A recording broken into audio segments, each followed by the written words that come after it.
Boomer Esiason for SI.com, and now here are my 5 most overrated players in the NFL. Now, some of these players had good years. Some of these players need to have even better years next year to get off of this list. First and foremost, Cam Newton. I know he had a good year last year, and I know every time Cam Newton's name comes up, everybody goes crazy. The question is does Cam Newton make players around him better, or do the players around Cam Newton make him better? Well, we're going to find out this year with the loss of Steve Smith.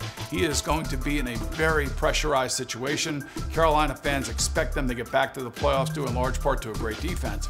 But I'm here to tell you, he is not Peyton Manning. He is not Drew Brees. He is not Tom Brady or Aaron Rodgers. He's a good quarterback, not a great one just yet. Number 2 on this list is Mike Wallace, the former wide receiver from the Pittsburgh Steelers, now with the Miami Dolphins. He paid him a lot of money to go down there and make some big plays, and a lot of that didn't happen. Now, I know he went from Ben Roethlisberger to Ryan Tannehill. The fact still remains, that's a lot of money to be paying for that lack of production.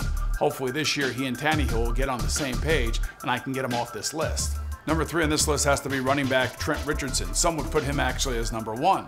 You know, when you are a number 1 draft pick overall and you're supposed to be the new foundation of the team up in Cleveland, and then all of a sudden you get traded midway through your 2nd or 3rd year, you know, you're obviously overrated. Now, here's the deal. Indianapolis, now with an all-world quarterback, Andrew Luck, should be able to take some pressure off of Trent Richardson. He should be much more comfortable in his new offense, and this is the year that is a make-or-break year for the young man out of Alabama.